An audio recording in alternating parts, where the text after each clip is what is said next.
अशी नवनवीन कीर्तने व प्रवचने ऐकण्यासाठी आमच्या चॅनलला लाईक, शेअर व सबस्क्राईब करा.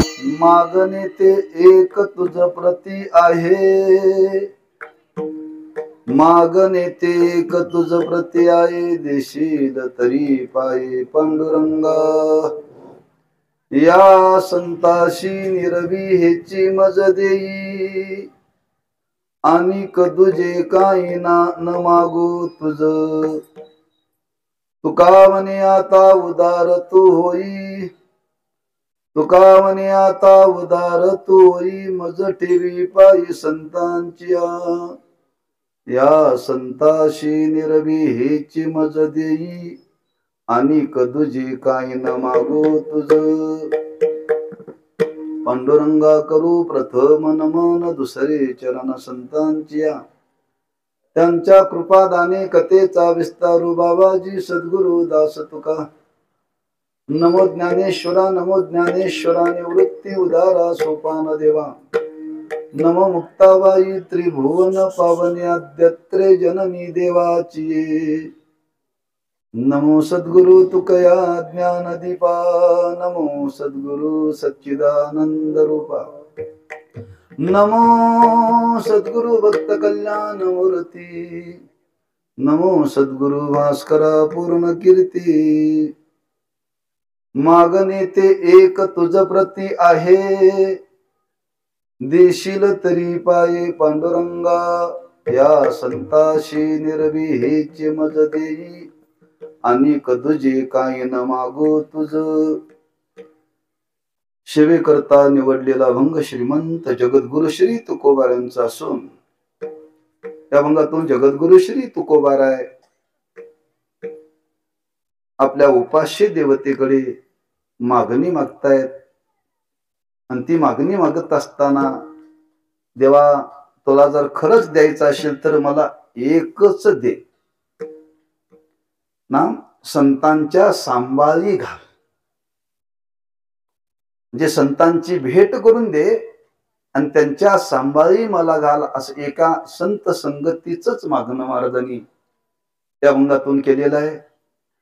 प्रतिवर्षाप्रमाणे संपन्न होणारा हा नामोत्सव ग्रामस्थ भाविक भक्त रासाई शेंदूर या सर्वांच्या सहकार्याने, आणि त्या नामोत्सवातील आजचा हा उपांत्य दिवस, आणि उपांत्य दिवसाची सेवा आपल्या वाट्याला आलेली आहे. आपल्या संप्रदायाचा विधी आहे की शेवटच्या दिवशी त्या देवाकडे काहीतरी मागावं. मागणी पर अभंग आहे. नीट लक्षात ठेव, झालेला अभंग घेतला तर काय बिघडत नाही बरं का. माझं ठीक आहे हो. एखादा महाराज जर अभंगच तयार करून आला असता, पंचायत येते ना ते महाराजची, काही महाराज अभंग ठरलेले तो, त्यानं तयारी करून आलाय त्या अभंगावरती, आणि तुम्ही महाराज झालाय, कीर्तन करायचं अवघड आहे त्याला. तेव्हा सांगायचं नाही बरं का. झालेला असला तरी सांगायचं ना, काय फरक पडत नाही. प्रत्येकाची सांगण्याची शैली, दृष्टांत भिन्न भिन्न असतात. आणि परवाच कधी काल झालं का परवा झाला, माणसाला रात्रीचं लक्षात राहीना, 4 दिवसाचं लक्षात राहत. असं लक्षात ठेवा काही.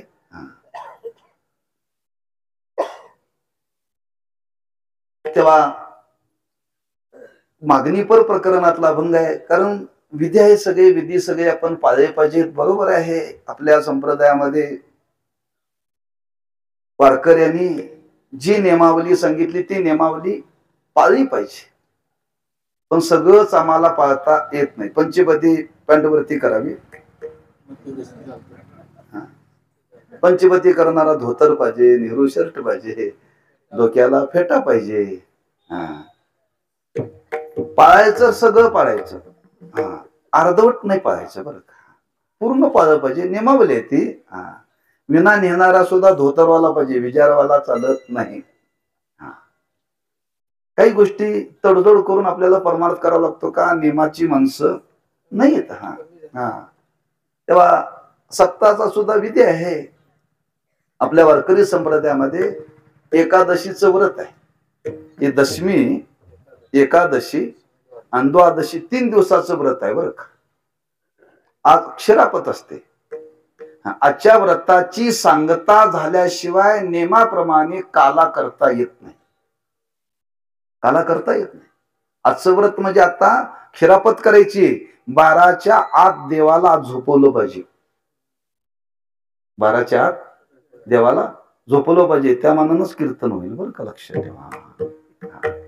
आणि ती क्षीरापती सहित क्षीरापतीचे अभंग, कारण देव काल जागा आहे. आमची समजूत काय, सकाळी द्वादश सोडली की संपलं नाहीये. व्रताची सांगता क्षीरापत आज देवाला त्या क्षीरसागरामध्ये झोपवायचंय. आणि ते झोपवल्याशिवाय उत्सवाची सांगता करता येत नाही, असा नेम आहे. हे लोकांना माहिती नाही. पण घडतं कसं, मी परवा त्या मळग्याला बोललो, सप्ताह ठरला की सप्ताह ठरवायला ज्याच्या गळ्यात माळ नाही तुम्ही हा महाराज पाहिजे.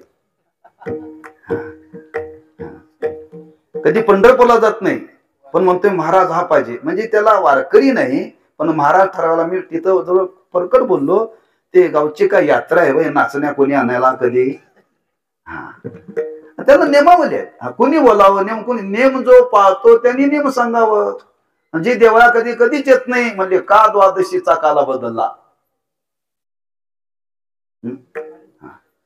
नेमावली त्याचे, तुम्ही नेमाने पळा. तुम्हाला वारी म्हणजे काय माहितीये का, कीर्तन म्हणजे काय माहितीये का, एकादशी द्वादशी क्षीरापती काय माहितीये का. बरोबर आहे. आतापर्यंत माहिती नव्हतं म्हणून हे चाललं होतं. आता माहिती झाल्यानंतर बदल करायला काहीच हरकत नाही. आतापर्यंत केलं ते दोषच होता, पण आता माहिती झाल्यानंतर सुधारणा केली तर फार चांगलं आहे ना. एक दुसरा विधी आहे, योगायोगाने आपण हा चालवलेला उत्सव आहे. आपल्या संप्रदायामध्ये थोर थोर संत होऊन गेले, आणि त्याच्यामध्ये संत गोरोबा काका, त्यांची पुण्यतिथी उद्या आहे. आपल्या संप्रदायाचा विधी आहे, वारकऱ्यांनी सर्व संतांच्या पुण्यतिथी साजऱ्या केल्या पाहिजेत. त्यांच्या वारीला गेलं पाहिजे. आज बरेच फडकरी तेरला जातात. उस्मानाबाद जिल्ह्यामध्ये तेरला काकांनी समाधी घेतलेली आहे, तेरणा नदीच्या तीरावरती. तिथं वारी असते गोरोबा काकांची. बरेच फडकरी जातात त्या वारी करता. आपण वारीला जाऊ शकत नाही, पण त्यांचा उत्सव केला पाहिजे का नाही. मग योगायोगाने द्वादशीला दोन त्रयोदशी आहे, मग द्वादशीच्या ऐवजी त्रयोदशीला पुण्यतिथी आधी काला केला तर योगायोगाने पुण्यतिथी घडते ना. तेव्हा हा एक बदल त्याच्या मागे आहे बरं का. कारण त्यांचं वर्णन करताना असं वर्णन केले, ज्या नामदेवरायांना सगुण साक्षात्कार झालेला होता, ज्यांच्या हातचा नैवेद्य देव जेवत होते, बोलत होते, त्यांच्या घरी जात होते, त्यांच्या घरातली कामं करत होते, त्या नामदेव महाराजांना कच्च ठरवायचं काम कुणी केलं. काय अधिकार असेल बघा ना. म्हणून संत परीक्षक आणि असा गोरोबा काकांचा एक पुण्य पर्व काळ आपल्याला या उत्सवामध्ये योगायोगाने प्राप्त होतो. म्हणून सांगितलं हा बदल केला तर काय हरकत नाही. तेव्हा त्याच्या मागचं शास्त्र समजून घ्या. उगत वादावाद घालण्यात काय अर्थ नाही. नियमावली त्याच्या माग, कुणी उठावाने काय नियम सांगावा असा त्याचा अर्थ नाही बरं का. म्हणून हा थोडासा बदल की मी बरेच उत्सव बदल केलेत. आषाढ वद्यातले बदल केले, मार्गशीर्ष वद्यातले बदल केले. गडिंगचा मी उत्सव बदलला. त्यांना सांगितलं त्रयोदशीला सोपान काकांचा समाधी सोहळा आहे, तुम्ही द्वादशीला काला करण्याच्या त्रयोदशीला करा. बदल केला. सुळगावला द्वादशी काला असतो आषाढ वद्यात, त्रयोदशीला नामदेव महाराजांची पुण्यतिथी असते. त्यांना म्हणलं बदल करा. बदल केला. माहिती नव्हतं तुम्हाला, आपण ते स्वतंत्र करू शकत नाही. योगायोगाने त्यांच्याच निमित्ताने हा उत्सव चालला समजा ना. संतांचे आमच्या तुमच्यावरती उपकार आहेत. संत जर या भूतलावरती जर झाले नसते तर संप्रदाय राहिला नसता. संप्रदायाला अस्तित्वच राहिलं नसतं. लक्षात ठेवा, संप्रदायाला अस्तित्वच राहिलं नसतं. म्हणजे संतांनी केलेलं कार्य आहे, त्यांचे फार मोठे उपकार समाजावरती आहेत. म्हणून त्यांचं स्मरण आपण सर्व वारकऱ्यांनी समाजाने केलं पाहिजे. हा एक हेतू घेऊन काही बदल केलेला आहे. असो, तेव्हा आजचा हा दिवस उपांत्य आणि उपांत्य दिवसाच्या सेवेच्या निमित्ताने आज संतपर प्रकरणातला अभंग आहे. आपण रोज हा म्हणतो, फक्त हात जोडून म्हणतो, चालीवरती म्हणत नाही बरं का. तेव्हा हा अभंग चालीवरती म्हणायला फार अवघड आहे. त्या 2-3 अक्षर ज्यादा आहेत, 2 अक्षर ज्यादा आहेत. आपण सगळ्यांना हा अभंग पाठ आहे. रोज आपण म्हणतो, मागणे ते एक तुझ प्रती आहे. कधी टाळ वाजवायचा संबंधच येत नाही, कधी चाल लावायचा संबंधच येत नाही. आणि तोच अभंगाला कीर्तनाला घेतल्यानंतर ते म्हणणाराला 101% येलबडतो चांगला म्हणणारा सुद्धा. कारण तो भजनातला अभंगच नाही आहे. तेव्हा संत संगतीची मागणी करणारा अभंग आहे. श्रीमंत जगद्गुरु श्री तुकोबाराय देवाकडे मागतायत. देवाकडे मागतायत म्हणजे मागण्याकरता परमार्थ संतांनी केला नाही बरं का. मागण्याकरता परमार्थ संतांनी केला नाही. आमच्या तुमच्या जीवनातलं मागणं संपावं याच्याकरता परमार्थ आहे. आज प्रत्येकाच्या अंतःकरणामध्ये काही ना काहीतरी इच्छा आहे. ती इच्छा निवृत्त होण्याकरता परमार्थ आहे बरं का. इच्छा वाढवण्याकरता परमार्थ नाहीये. कोणी असो, परमार्थाची साधना करत असताना त्या परमार्थाच्या साधनेतून आपल्या अंतःकरणातली इच्छा निवृत्त झाली पाहिजे. आणि ती निवृत्त होण्याकरता त्या मानाची परमार्थाची साधना केली पाहिजे. गेले अशा पाश निवारुनी चित्ती नाही आस पांडुरंग दास. निरीच्छ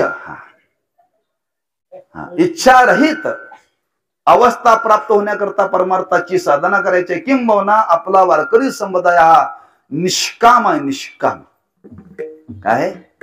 निष्काम आहे.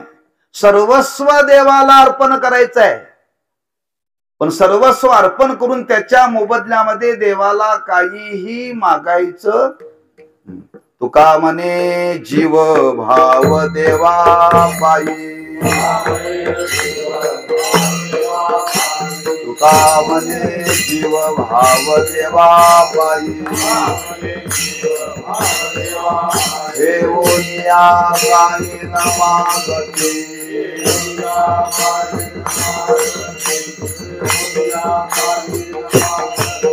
तुका म्हणे जीव भाव देवा पायी.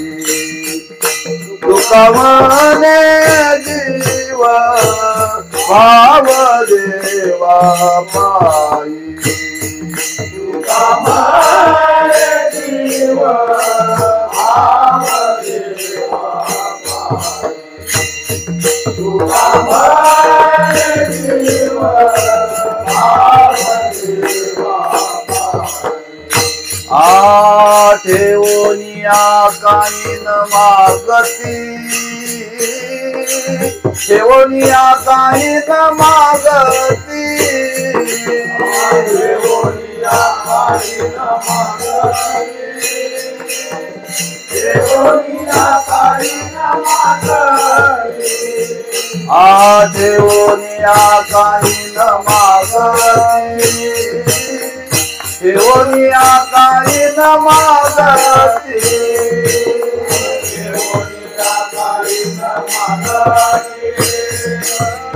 ठेवोनिया काही न मागती.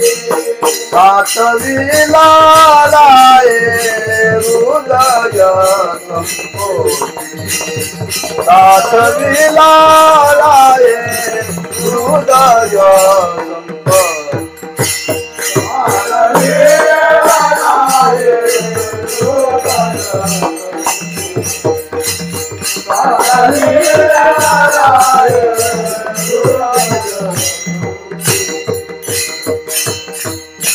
ठेवोनिया काही न मागती.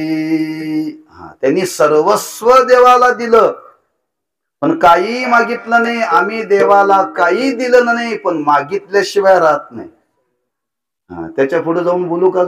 थोडं धैर्याने बोलतो. माणसं सप्ताला वर्गणी देत नाहीत, पण सप्ताचा हिशोब मागतात. सप्ताला वर्गणी न देणारीची शुभ मागतात, देणारी मागत नाही. लक्षात ठेवा, आमच्या गावात नमुने येत असे बरं का. तुमच्यातलं काय मला माहिती नाही बरं का. आणि संतांनी सर्वस्व स्वतःचा जीव भाव देवाला समर्पित केला, पण त्याच्या मोबदल्यात देवाकडे काहीही मागितलेलं नाहीये. का? आपला संप्रदाय हा निष्काम आहे. आपल्या अंतःकरणामध्ये त्या परमार्थाच्या साधनेतून, भगवंताच्या सेवेतून शेवटी आपलं अंतःकरण निष्काम झालं पाहिजे. निष्काम झालं पाहिजे बरं का. कुठलीही इच्छा शेवटच्या विहिरीपर्यंत राहता कामा नये. अर्जुनाला देवाने विचारलं, अर्जुना तुझ्या मनातली शंका गेली का? निसंदेह झालास का?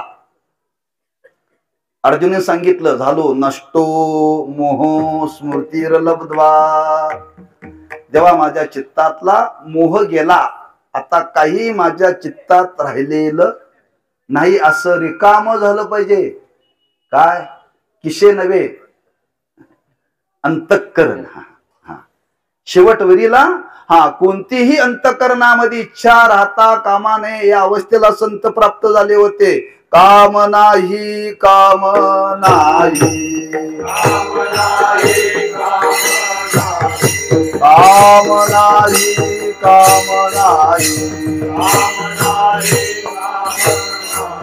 झालो पायी रिकामा, झालो पायी रिकामा, झालो पायी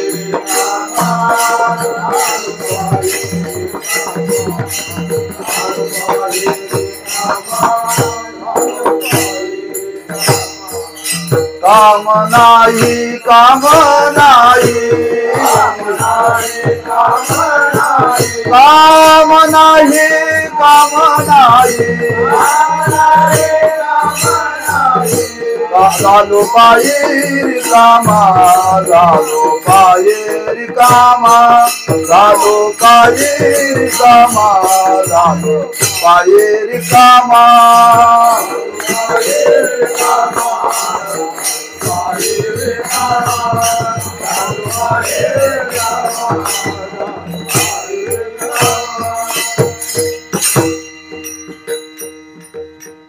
काम नाही, काम नाही, झालो पायी रिकामा.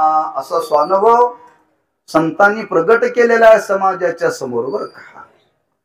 अशी ही एकंदर परमार्थाची वाटचाल करत असताना, वाटचाल करणाऱ्यांच्या अंतःकरणाची अवस्था असताना देवाकडे मागण्याकरता प्रवृत्त होतील का? होणार नाही, मागू नये. पण गंमत अशी आहे, त्या देवाचा एक स्वभाव आहे, तो मागणाऱ्याला देत नाही, न मागणाऱ्याला देतोय बरं का.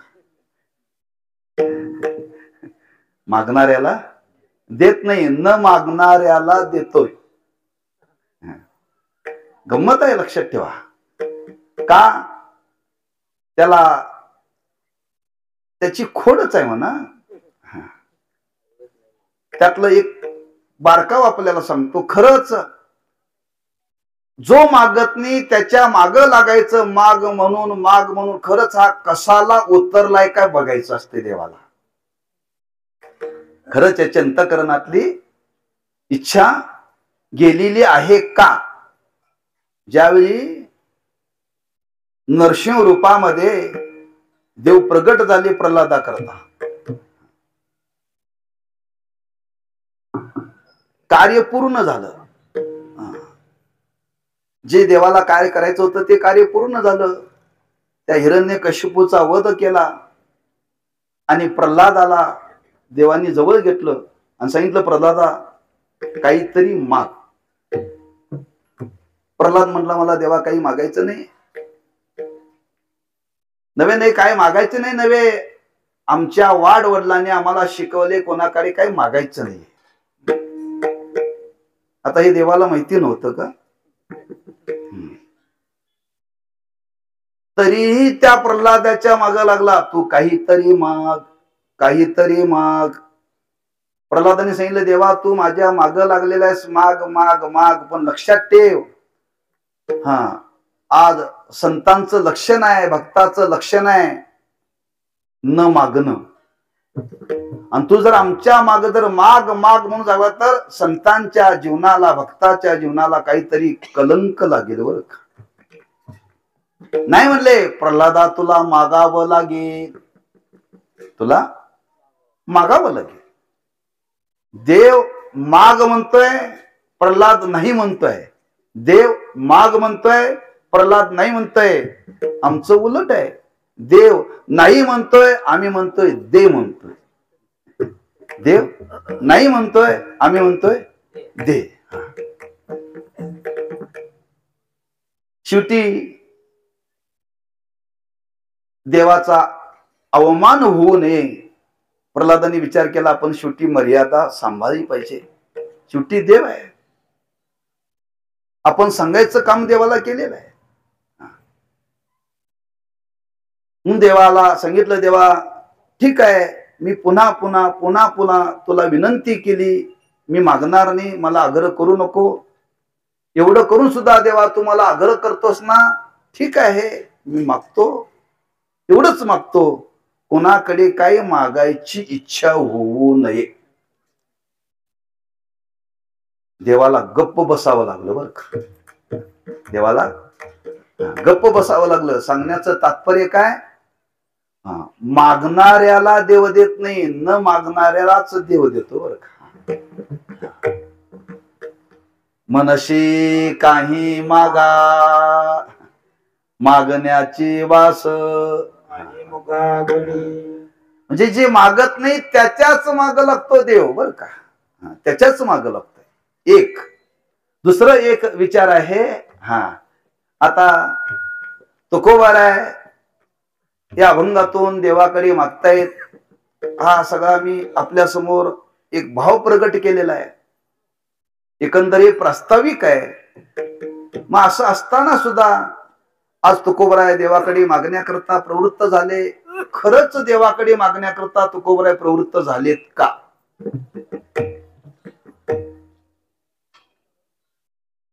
खरेच तुकोबराय देवाकडे मागण्याकरता प्रवृत्त झालेले नाहीत. देवानेच असं काही त्यांच्या योग्यतेला पाहून आग्रह केला, महाराज आतापर्यंत तुम्ही काहीही मागितलेलं नाहीये, काही मागितलेलं नाहीये, तुम्ही मागावं.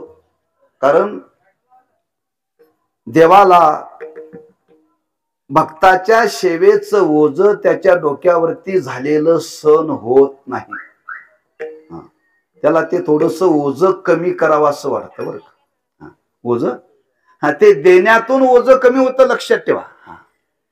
त्या संतांनी एवढी सेवा केलेली आहे, एवढी सेवा केलेली आहे, त्याच्या मोबदल्यामध्ये आजपर्यंत काही मागितलं नाही. सेवेचं ओझ देवाच्या डोक्यावरती आहे. ते देवाला वाटतं डोक्यावरचं खांद्यावरती यावं. देवाचं काय वाटतं, डोक्यावरचं खांद्यावरती यावं.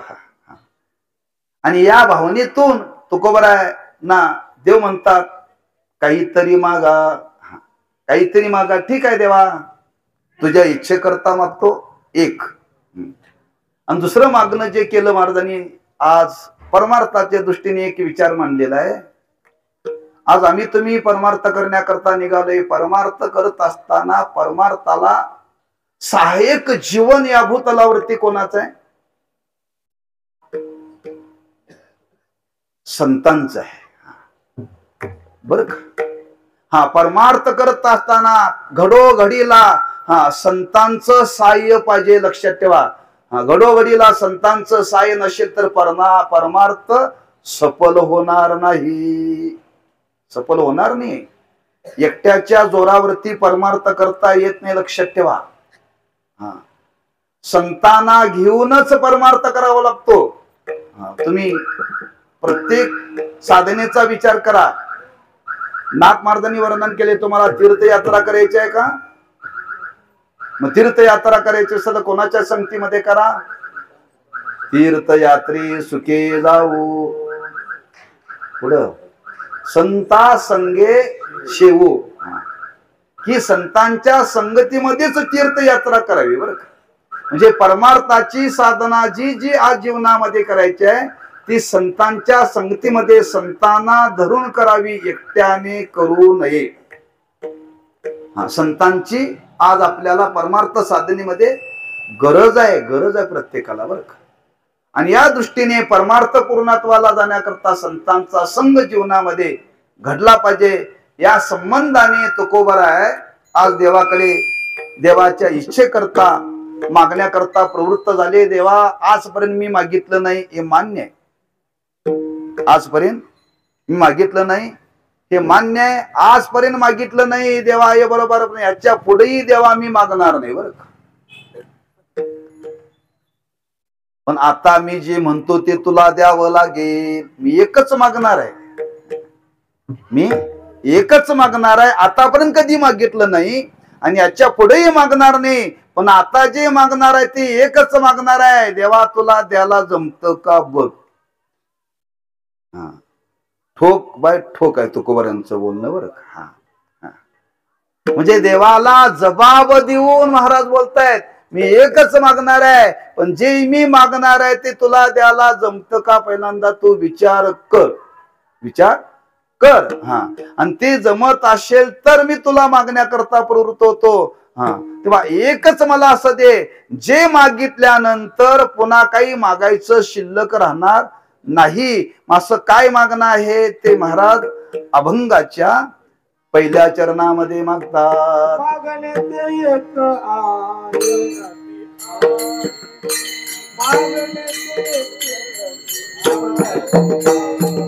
मागणे ते तुझं ते एक तुझं प्रती आहे.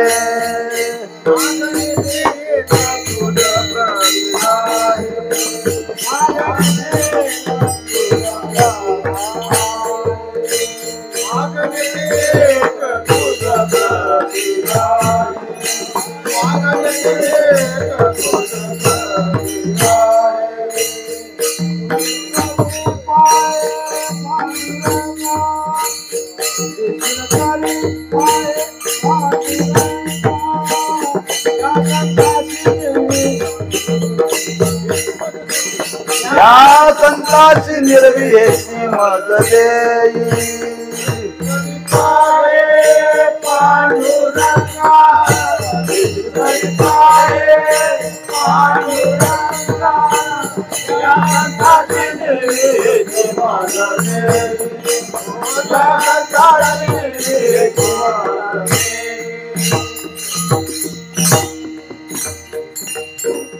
मागणे ते एक तुझ प्रती आहे. देशी तरी पाहे पांडुरंगा. देवा तुला द्यायला जमतं का बघ. एकच एकच मागावं. आणखी एक विधी सांगितला. कोणाकडे काय मागावं हेही पहिल्यांदा कळलं पाहिजे बरं का. हेही कळलं पाहिजे. भलत सलत कोणाकडे काही मागून चालणार नाही. एकाने 12 वर्ष हनुमंतरायाची उपासना केली. किती? 12 वर्ष अखंड रोज हनुमंताच्या मंदिरात जायचं. त्या हनुमंताचीच अभंग म्हणायचे, बाकी कोणाचे नाही बरं का. सोमवार आला तरी हनुमंताचेच, मंगळवार आला तरी हनुमंताचेच, बुधवार आला तरी हनुमंताचेच बरं का. अशी 12 वर्ष हनुमंतरायाची त्यांनी उपासना केली आणि हनुमंतराय प्रसन्न झाले. हनुमंतराय प्रसन्न झाले आणि प्रसन्न झाल्यानंतर विचारलं काय तुला मागायचंय. काय नाही म्हणले, देवा मला लग्न करायचंय म्हणले, मला लग्न करायचंय. हनुमंतराय म्हणले मागणं तुझं तुझ्या दृष्टीनं बरोबर आहे, मलाच कोणी दिले नाही तर मी तुला कशी देईन म्हणले शोधून. मी ब्रह्मचारी नाही का. आणि त्या ब्रह्मचारी हनुमंतराकडे मागणं काय केलं, लग्न दे. हे कोणाकडे मागावं कळलं की नाही. हनुमंतराय म्हटले हे माझं काम नाही, पण तुझी मी व्यवस्था करतो बरं का. माझे जे मालक आहेत ना ते तुझं काम करतील म्हटले. मी पत्र देतो तुला आणि ते पत्र घेऊन प्रभू रामचंद्रांच्याकडे जा. आणि प्रभू रामचंद्रांच्याकडे तो पत्र घेऊन गेला. म्हणले नमस्कार केला. प्रभू आपल्या भक्तांनी मला पाठवले हनुमंतरायांनी. काय कशा करता पाठवले का पत्र दिलेलं आहे म्हटले. हरकत नाही म्हणले. देवाने आता तो देवच त्यांनी एक त्या अयोध्येमधली मुलगी बघितली आणि त्याच्याशी लग्न करून दिलं. बर का लग्न करून दिलं. तो पुन्हा आला. आल्यानंतर संसार सुरू झाला. बायकोला सांगितलं बघ मी उपासक आहे, हनुमंतराचा उपासक आहे, तसा मी पंढरीचा पण वारकरी आहे बर का. मला नेमाने पंढरपूरला जावं लागतं. तेव्हा मी पंढरपूरला जाईल पण तू काय यायचं नाही का. तू घर सांभाळायचं. घर सांभाळायचं. ते म्हणजे असं कसं आपण दोघंच आहे. मी तुम्हाला सोडून कसं काय राहणार. मी तुमच्या बरोबर येणार. तिने आग्रह धरला. आणि दोघही आषाढी वारीला पंढरपूरला आले. हे बघ वारी फार मोठी असते. आणि त्या वारी जर चुकामुक झाली तर मी एकीकडं तू एकीकडं. आपल्या दोघांची गाठ होणार नाही. पण ती बायको अशी दिली होतं तिला नवऱ्याचं नावही माहिती नव्हतं, नवऱ्याचं गावही माहिती नव्हतं. आणि योगायोगाने दोघं हे त्या आषाढी वारीला आले. सांगितलं हात सोडायचा नाही, हात सोडायचा नाही. आणि दोघं निघाले. बरोबर त्या प्रदक्षिणाच्या रस्त्याला आले आणि अशी दिंडी जी समोरून आली म्हणता. आणि हे दोघं सापडले. त्या गर्दीमध्ये सापडल्यानंतर त्या दिंडीच्या लोट्याने हा एकीकडं ती एकीकडं. वर दोघांचा पत्ताच नाही. आता हिला नवऱ्याचं नाव माहिती नाही, गाव माहिती नाही. ती बसली रडत. हा शोधायला लागला. आता त्या वारी शोधायचं कुठं. शोधता शोधता रस्त्याने निघाला. त्याला प्रभू रामचंद्राचं मंदिर दिसलं. मला हरकत नाही म्हटलं. तिथं गेला दर्शनाला. आजूबाजूला बघितलं हनुमंतराय उभे होते तिथं. म्हणजे काय झालं काय नाही म्हणले हनुमंतराय मी आलो वारीला आलो. मग वारीला आलो बायकून ऐकलं नाही. दोघांची चुकामुक झाली. बायको चुकली तेवढी शोधून द्या. हनुमंतराय म्हणले माझं काम नाही. प्रभू रामचंद्राला विचारलं. प्रभू रामचंद्र म्हणले माझीच बायको चुकली त्यावेळी हनुमंतरायनं आणून दिली, मी कशी काय तुला देणार म्हणून म्हणे. मग त्या हनुमंतरायकडे जा. हनुमंतरायकडे जा म्हणजे यातला दोन्हीतला भाव लक्षात ठेवा. बायको मिळवण्याकरता रामप्रभूकडे गेलं पाहिजे आणि बायको चुकल्यानंतर शोधण्याकरता हनुमंतरायकडे गेले पाहिजे. हा बायको मिळवण्याकरता हनुमंतरायकडे गेला आणि चुकल्यानंतर रामाकडे गेला. कोणाकडे काय मागावं हे कळत नाही. याच्याकरता सांगितलं म्हणजे काय मागावं कोणाकडे मागावं हे कळलं पाहिजे. लक्षात ठेवा. तो तुकोबरा आहे देवाकडे मागतायत. त्या देवाकडे मागतात म्हणजे तो करतुम अकर्तुम अन्यथा करतुम. त्याच्या मनात जर काय आलं तर काय होणार नाही. करशील तरी नोहे काही राईचा डोंगर पर्वत राई. कारण त्याने जर करायचं ठरलं ना तो काहीही करू शकतो. लक्षात ठेवा काहीही करू शकतो. हे संतांना माहिती होतं आणि माहिती असल्यामुळे संतांनी सांगितलं देवा आम्हाला तुझ्याकडे काही मागायचं नाही, एकच मागायचं आहे. एकच मागायचं आहे. त्या एक मागण्यामध्ये जे तुकोबारांनी मागणं केले ते फार अद्भुत आहे बरं का. विशेष स्वरूपाचं आहे. पुन्हा तुझ्याकडे काय मागणार नाही. गुरुवारी सक्रिय मला सांगत असतात एका आंधळ्याला भगवान शंकर प्रसन्न झाले. कुणाला? आंधळ्याला. त्या आंधळ्याला विचारलं तुला काय पाहिजे. त्यांनी सांगितलं नातवाच्या डोक्यावरती छत्र धरलेलं मी बघितलं पाहिजे. आंधळ्यानं काय सांगितलं? नातवाच्या डोक्यावरती छत्र धरलेलं मी बघितलं पाहिजे. हा जन्मताच आंधळा, त्याचं लग्न झालेलं नव्हतं. देवाला काय काय करावं लागलं असेल बघा तुम्ही.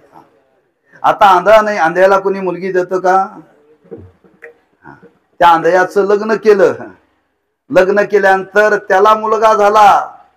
त्याच्या मुलाचं लग्न केलं, पुन्हा नातू झाला, नातू झाल्यानंतर त्या नातवाला राजपुत्र म्हणजे एका नगराचं राज्य द्यावं लागलं, त्याला राज्याभिषेक करण्याकरता करून त्याला आता त्या राज्यावरती बसवायचं आहे, हे बसवण्याकरता तेवढं आयुष्य त्या आंधळ्याला दिलं पाहिजे आणि ते देण्याकरता ते बघण्याकरता पुन्हा डोळे दिले पाहिजे. एक मागण्यामध्ये किती मागणं आहे बघा.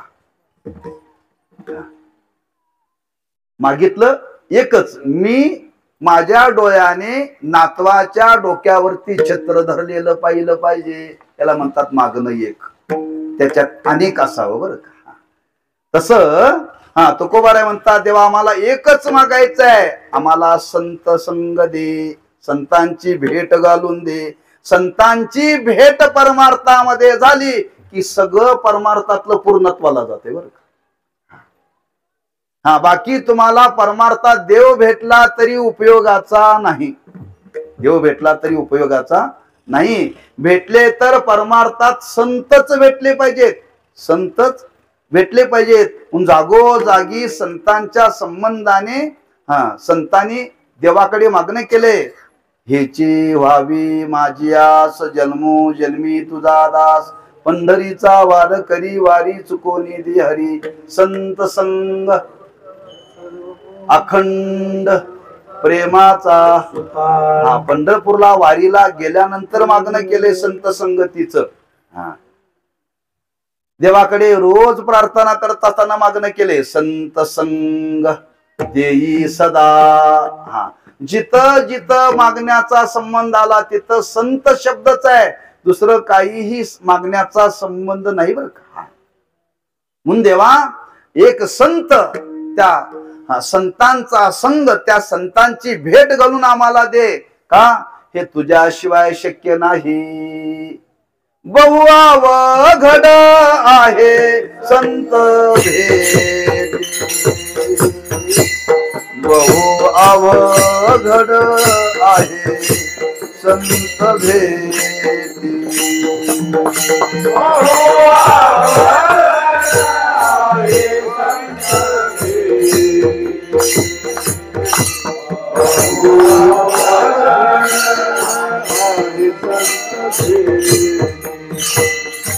परी जग जेथी करुणा केली,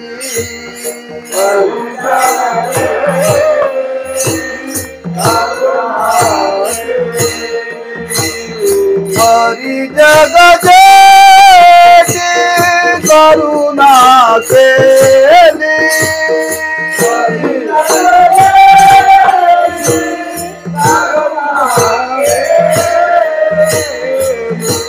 ऐश्वर में मद दावी नारायणा, ऐश्वर में मद दावी नारायणा, ऐश्वर में मद दावी नारायणा, ऐश्वर में मद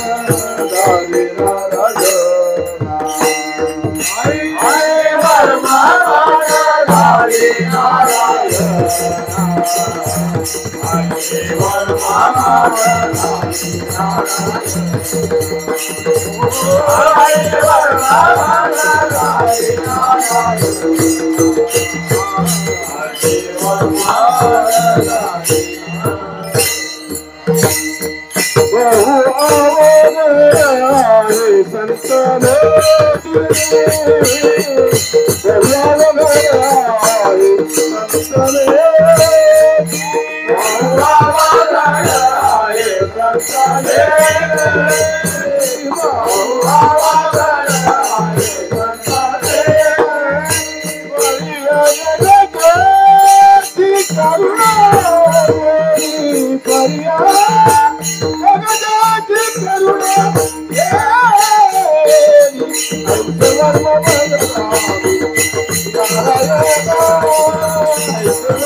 Hare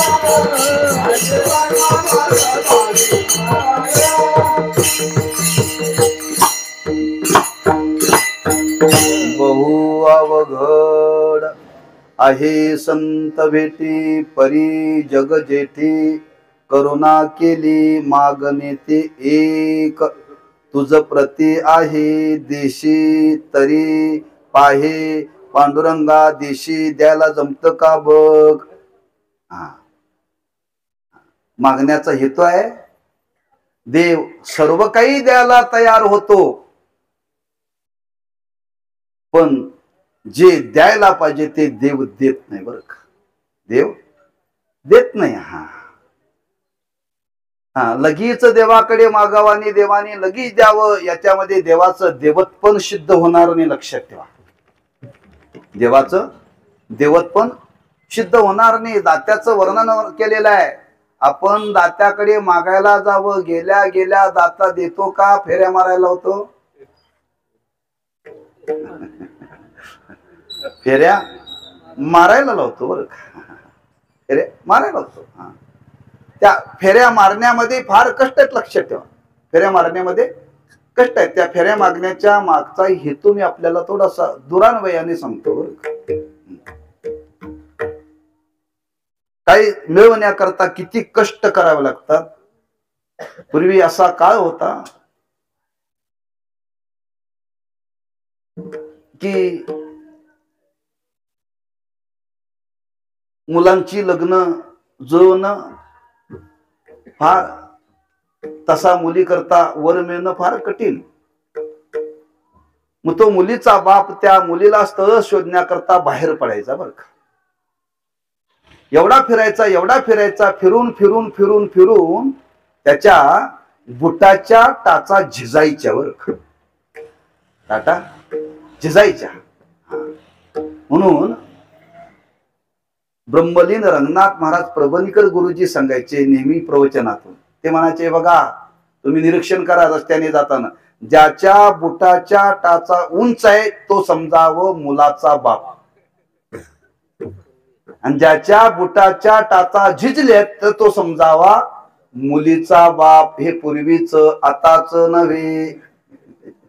आताच मी काय बोलत नाही बरं का. मला त्यातला भाव सांगायचा आहे. त्या मुलीला स्थळ शोधण्याकरता त्या मुलीच्या बापाला एवढे फिरावं लागत होतं. बुटाच्या टाचा झिजत होत्या. मुलीला स्थळ शोधण्याकरता जर एवढे कष्ट आहेत, संत सद भेटतील काय हो.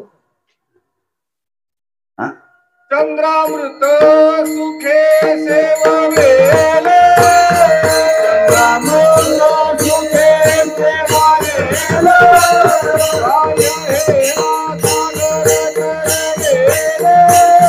आया हे सागर करलेले, रवी अस्तादा पधरेले,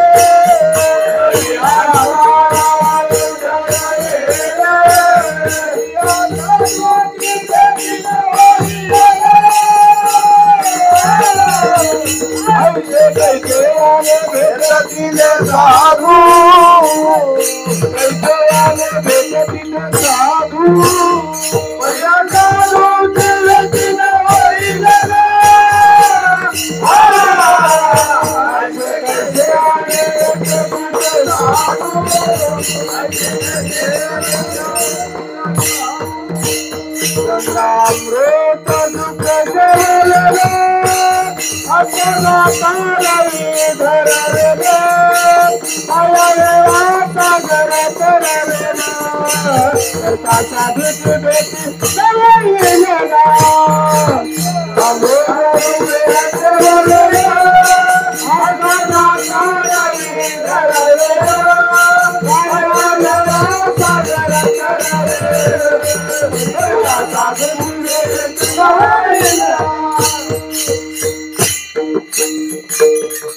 चंद्रामृत सुखे शेववील. एका परीने ते चंद्राचा अमृत सेवन करता येईल.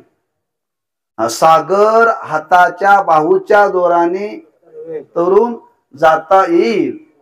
रवी त्याला थांबवता येईल. परी साधूशी भेटीन होईल गा, ऐशे कैशयाने भेटती ते साधू, ऐशे ऐशयाने भेटती ते साधू. हा, त्याला काय करावं लागेल, कठीण आहे. त्या पुराणामध्ये कथा आहे, एका गरीब घराण्यामध्ये एक मुलगा जन्माला आला. योग असा, जन्माला आल्या आल्या काही दिवसामध्ये त्याचे वडील वारले. वडील वारल्यानंतर तो मुलगा चालायला लागला, बोलायला लागला. 5-6 वर्षाचा झाला आणि तो म्हणला, आई मला माझं कुळ सांगशील का म्हणे. म्हणले का. मला असं वाटतं कुठंतरी एकांतात जाऊन साधना करावी, कुणाला तरी शरण जावं. आणि ती शरण जाण्याकरता पूर्वीचा काळ असा होता की मुंज केल्याशिवाय शिकवत नव्हते. मुंज केल्याशिवाय शिकवत नव्हते बरं का. तेव्हा मी एखाद्या गेलो गुरूंच्याकडे, त्यांनी जर मला कुळ विचारलं तर, गोत्र विचारलं तर, आई म्हणते मलाच माहिती नाही तर तुला कुठून सांगू. म्हणजे माझी इच्छा आहे तू जा, त्या गुरुनी जर विचार सांग, मला आईलाच माहिती नाही तर मी कुठून सांगू म्हणले, असं सांग. आणि तो शोध घेत घेत गेला. योगायोगाने एका आश्रमात गेला. त्या महात्म्याने विचारलं कशा करता आला. काय नाही म्हणले, मला विद्या संपादन करायची. मग तुझं कुळ काय माहिती नाही. खरंच नाही म्हणले माहिती. बालपणीच बाप वारला, आईला सुद्धा माहिती नाही. खरंच मला माझं कुळ माहित नाही, गोत्र माहिती नाही, काहीच माहिती नाही. पण माझी इच्छा आहे आपल्या सानिध्यात राहून मला हे मिळवायचं आहे. त्याची तीव्रता पाहिली, सांगितलं हरकत नाही, तुला मी शिकवतो. पण एक अट आहे. आपल्या या आश्रमामध्ये गायी आहेत. आश्रमामध्ये गायी आहेत. त्या गायी चारायला घेऊन जायच्या. किती गायी आहेत. 500 आहेत. त्या 1000 झाल्याशिवाय परत यायचं नाही. 1000 झाल्याशिवाय परत यायची नाही. कमीत कमी तुला 12 वर्षाचा कालावधी लागेल. त्यांनी विश्वास ठेवला आणि त्या आश्रमातल्या गायी घेऊन तो चारायला गेला.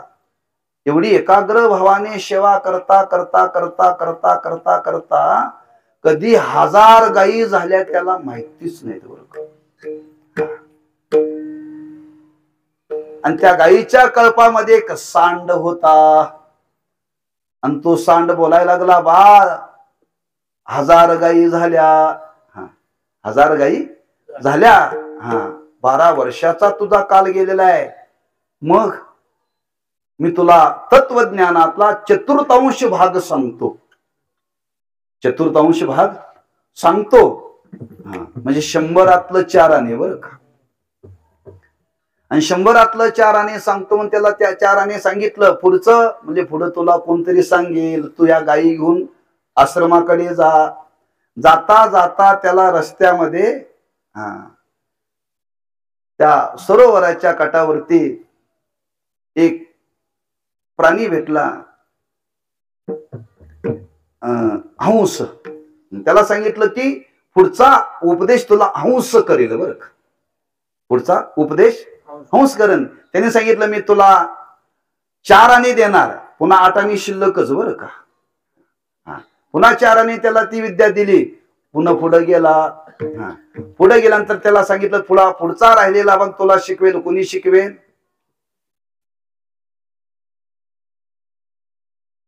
पान कोंबडा. कोण. पान कोंबडा बरं का. त्या पान कोंबड्याने पुन्हा राहिलेला 4 आणे भाग शिकला. राहिला 4 आणे बरं का. राहिलेला 4 आणे तुला शिकवेल त्या सरोवराच्या काठावरती. चौथ्याचं नाव काय मला आठवेना. आता त्याला 100% ती विद्या मिळाली. आणि त्या गायी घेऊन तो आश्रमामध्ये आला. सांगितलं गुरु महाराज तुमच्या वचनाप्रमाणे 1000 गायी झाल्यात. गुरु महाराज म्हटले कशावरून. तुला कोण सांगितलं. तू मोजल्यात का. मी अजिबात मोजल्या नाही म्हटलं.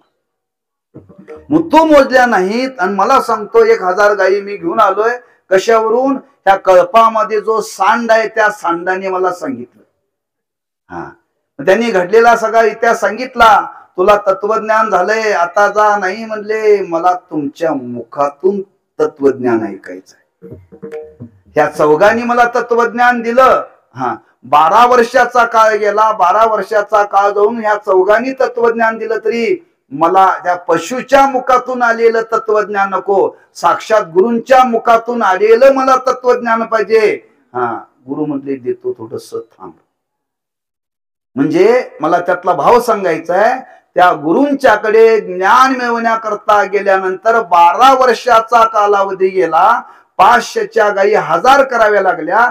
एवढा काल गेल्यानंतर मग त्यांनी त्याच्यावरती कृपा करून त्याला ज्ञान दिलं. आम्हाला वाटते सकाळी गेलं की संध्याकाळी मिळायला पाहिजे, सकाळी गेलं की संध्याकाळी मिळायला पाहिजे. मला त्यातला भाव काय सांगायचा आहे. संत लवकर भेटत नाहीत आणि भेटले तर देत नाहीत. तीच अवस्था देवाच्या बाबतीत आहे. देव सर्व काही देतो, पण संतांची भेट घालून देत नाही. आणि संतांची भेट जर देवाने घालून दिली तर समजावं आपला शेवटचा जन्म आहे. कारण ज्यावेळी संतांची भेट होते, संतांच्या भेटेने एकदा ज्ञान जीवनामध्ये झालं ना, समजावं आपलं जीवन कृतार्थ झालं. म्हणून तर निळवरांनी वर्णन केले. काय वर्णन केले? पूर्ण केला, पूर्ण केला, पूर्ण केला मनोरथ. घरा आले, घरा आले, घरा आले. सांभाळिले, सांभाळिले, सांभाळिले, सांभाळिले, सांभाळिले,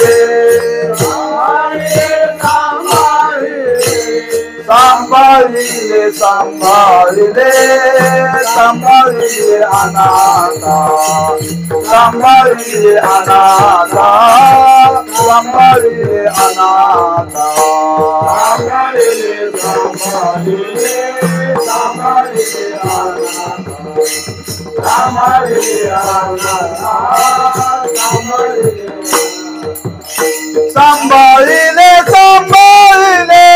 सांभाळिले अनाथा, सांभाळिले अनाथा, सांभाळिले अनाथा, सांभाळिले, सांभाळिले अनाथा, सांभाळिले अनाथा, सांभाळिले, सांभाळिले, सांभाळिले अनाथा. संत भेटणं फार अवघड आहे. एकदा संत जर या जीवनामध्ये भेटलं की समजावं आपला परमार्थ पूर्णत्वाला 101%. तिथं आता वाव नाही शंकेला, बरं का, वाव नाहीये. म्हणून महाराज इथं त्या देवाकडे मागतायत. मागणे ते एक तुझ प्रती आहे, देशी तरी पाहे पांडुरंगा. कधीही देव हे द्यायला तयार होत नाही. मराठीत एक म्हण आहे, हातच्या राखून ठेवलं जातं. जसं गुरु शिकवत असताना वर्म तेवढं बाजूला ठेवतात, तसं देव देताना सर्व काही देतो, पण एक गोष्ट मात्र देव देत नाही, बरं का. तुम्ही स्वर्गाचं ऐश्वर्य मागितलं तरी देव एका क्षणात द्यायला तयार आहे, लक्षात ठेवा. तुम्ही काही मागा, पण संतांची भेट घालून दे म्हटलं की देव द्यायला पुढे तयार होत नाही, बरं का. त्याला माहित आहे, एकदा संतांच्या भेटीमध्ये मी ह्याला कळालो की हा माझ्याकडे येणार नाही, माझं गिराईक बंद होईल. का? संतांच्या भेटीतून देव कळतो. देव कळ म्हणजे ब्रह्मज्ञान. ब्रह्मज्ञान झालं की माणसं भक्तीत रमत नाही, भक्तीत रमत नाहीत. संत जीवन दुर्लभ आहे. ते ज्ञानानंतर ज्ञानोत्तर भक्तीत प्रवृत्त झाले. पण ज्याला ज्ञान झालं ना, ती माणसं देवाकडे येत नाही. ते म्हणतात मी तो वासुदेव तत्वता, अहं ब्रह्मास्मी, मीच ब्रह्मा आहे, आता कोणाला नमस्कार करू? हे जर संतांच्या कृपेने झालं तर माझी भक्ती कोण करणार? माझी भक्ती कोण करणार? ही देवाला फार मोठी चिंता आहे. मी परवाही सांगितलं, आताही आपल्याला सांगतो. ज्यावेळी अर्जुन देवाशी बोलला, देवा माझ्या चित्तातला मोह गेला, देवाला एका परीनं आनंद झाला आणि एका परीनं दुःख झालं. म्हणजे मी जे सांगण्याकरता प्रवृत्त झालो होतो ते अर्जुनाला प्राप्त झालं. पण आता अडचण अशी आहे, अर्जुना तुला हे ज्ञान झाल्यामुळं तू अर्जुन राहिला नाहीस आणि मी देव राहिलो नाही. मी कोणाशी बोलू? बोलणं थांबलं का? देवभक्ताचं नातच राहिलं नाही. देवभक्ताचं नातच राहिलं नाही. जोपर्यंत देवभक्ताचं नातं आहे तोपर्यंत तो भक्तीचा आनंद भोगता येतो. अर्जुना तू अर्जुन राहिला नाहीस, मी देव राहिलो नाही. आता याच्या पुढचा भक्तीचा आनंद मी कसा भोगावा? देवाला अनावर झालं 18व्या अध्यायामध्ये बरं का. म्हणून देव हे लवकर देत नाही बरं का. संतांची भेट घालून देव लवकर देत नाही. आणि तुकोबाराय म्हणतात, मला तेच द्यायला तुला जमत असेल तर बघ, देशी तरी पाये पांडुरंगा. त्या संतांची भेट घालून दे. भेट घालून दे म्हणजे काय कर? या संताशी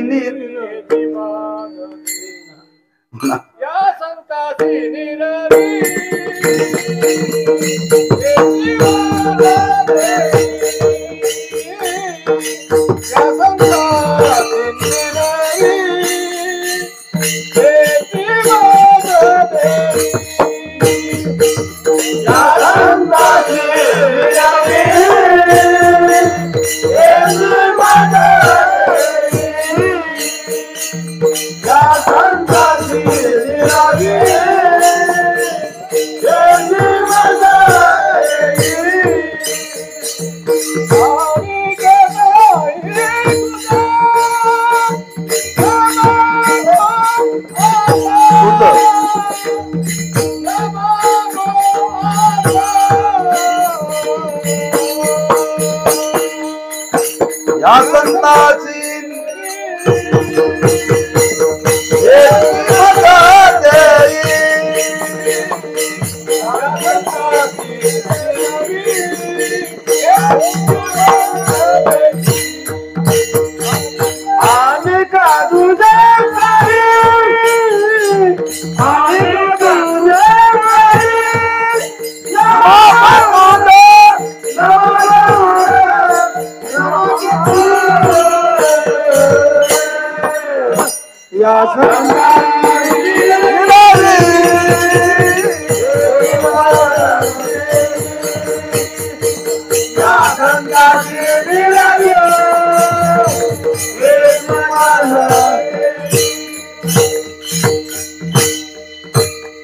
या संताशी निरवी हिची मज दे, आणिक तुझे काही न मागू तुझ दुज.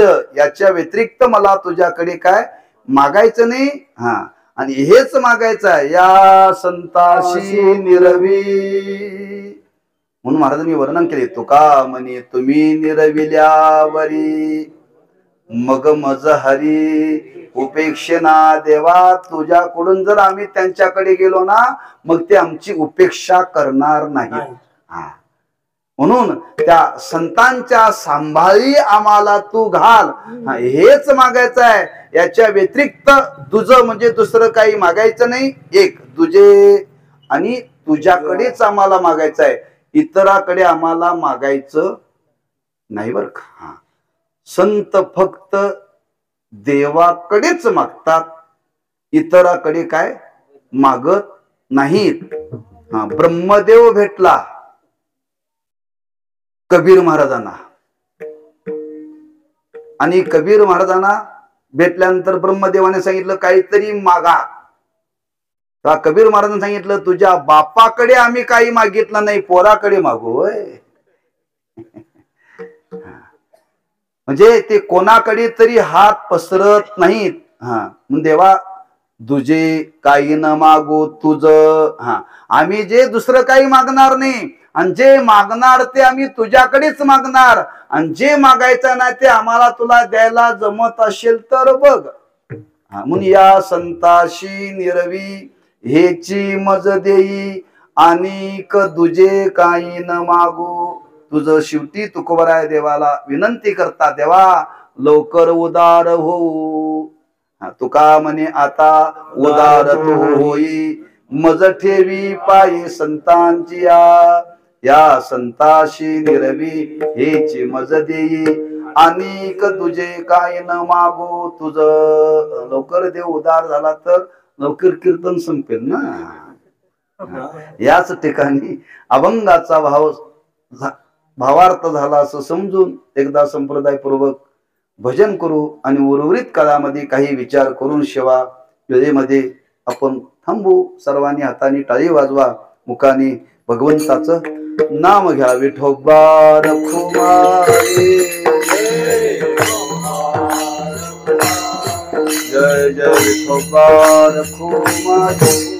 मागणे ते एक तुझ प्रती आहे, देशी तरी पाये पांडुरंगा. या संताशी निरवी हेची मजदी, अनिक तुझे काही न मागू. तुझ श्रीमंत जगद्गुरु श्री तुकोबाराय आज त्या भगवंताकडे संतांचा सहवास घडावा असं एकच प्रकारचं मागणं मागतायत. का मागतायत? एक दोन मुद्दे सांगतो आणि थांबतो बरं का. एवढा अट्टहास का तुकोबारायांचा? ते मागण्याकरता तुकोबाराय प्रवृत्त झालेत. देव का एकाएकी द्यायला तयार होत नाही, आणि एकाएकी जर द्यायला तयार झाला असता तर तुकोबारांनी शेवटी म्हणायची वेळ आली नसती, आता उदार होई. एखाद्याकडे आपण मागायला जावं लागतं. मागायला गेल्यानंतर त्याला सगळा इतिहास सांगावा लागतो, सप्ताचा, कुठ्याला कशाला कशाला किती खर्च, एवढं सांगून तर तो म्हणतोय बघू उद्या या म्हणतोय. आम्ही एवढं सांगितले, आता तरी पावती फाडा. तसं देवा आता तरी उदार होई. आता तू उदार हो, आणि आम्हाला एकदा त्या संतांची भेट घालून दे, संतांच्या पायाजवळ ठेव एकदा.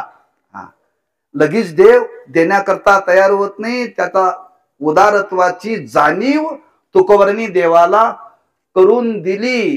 पण का एवढा अट्टहास? त्याचं शास्त्रामध्ये वर्णन केलेलं आहे. जर संतांच्या पायाजवळ आपण राहिलो तर माणसाच्या बुद्धीचा मंदपणा निघून जातो बरं का. पहिलं लक्षण सांगितलं, फायदा बरं का.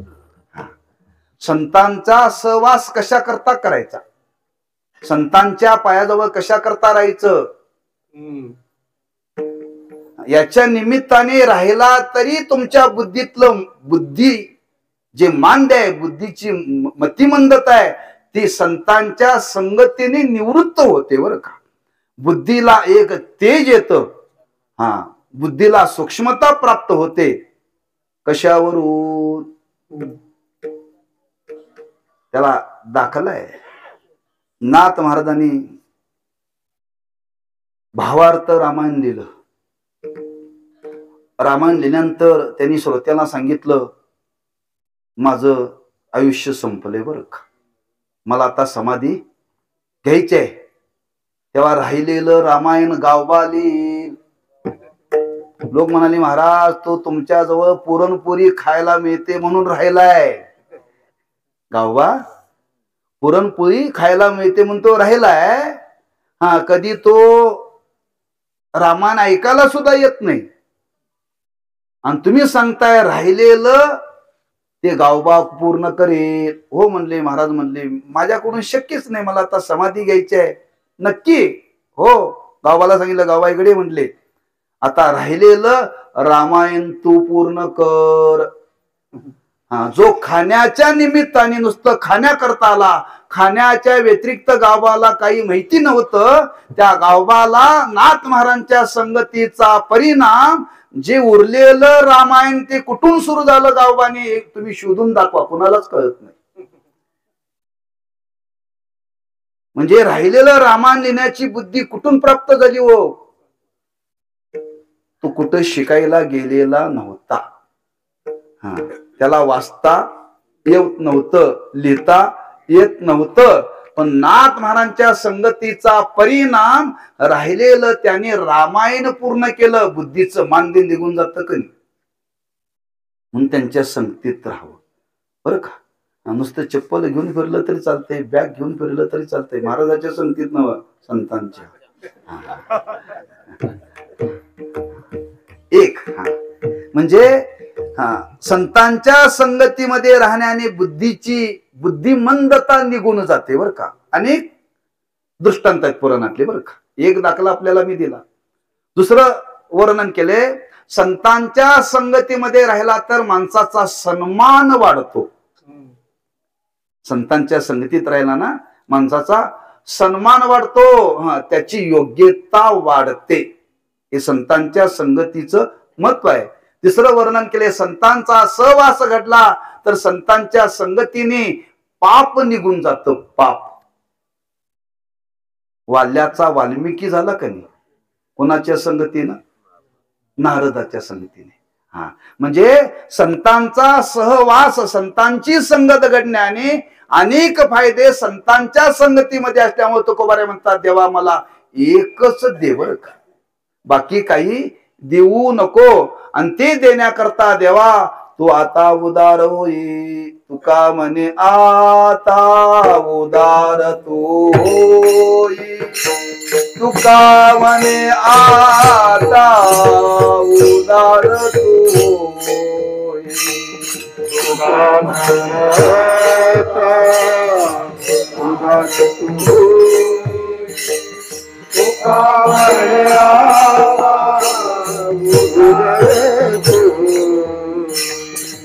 मज देवी पायी संतांची मज देवी पायी संतांची. मज देवी पायी संतांची. मज देवी पायी संतांची. मज देवी पायी संतांची. मज देवी पायी संतांची. मज देवी पायी संतांची. मज देवी पायी संतांची. संताची निरवी याची मज देवी. या संताशी निरवी याची मज देवी. या संताशी निरवी याची मज देवी. या संताशी निरवी याची मज देवी. या संताची निरवी याची मज देवी. या संताची निरवी याची मज देवी. या संताची निरवी याची मज देवी. या संताची निरवी याची मज देवी.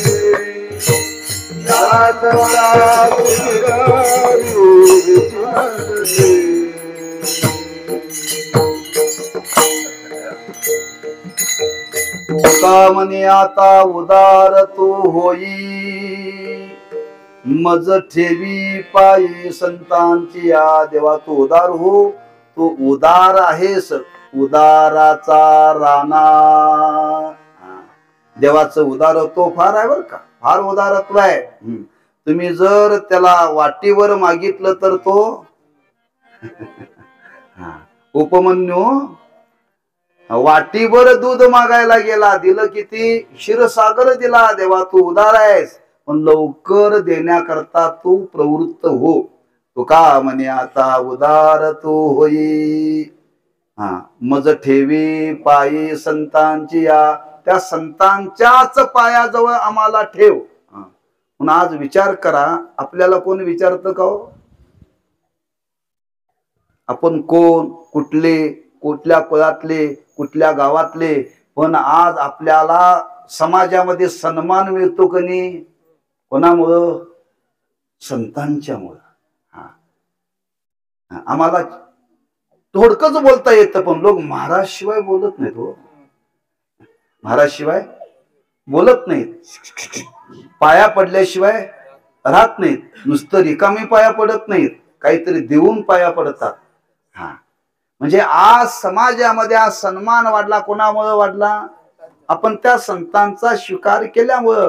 म्हणजे संतांचा जर पायाजवळ आपण राहिलो तर आपल्या जीवनामध्ये सर्व काही प्राप्त होतं, काही करावं लागत नाही. म्हणून एकच देवर.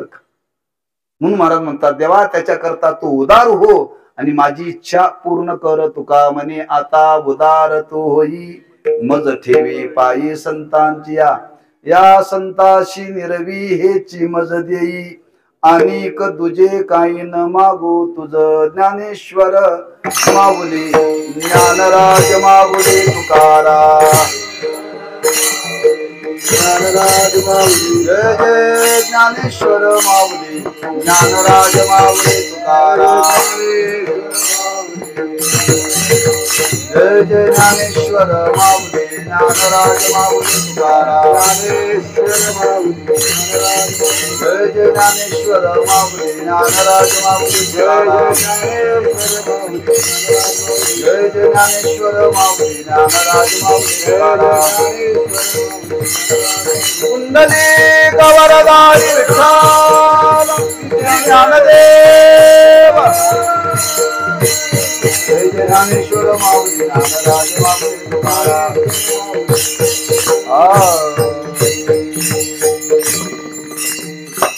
तुकाराम तुकाराम तुकाराम तुकाराम.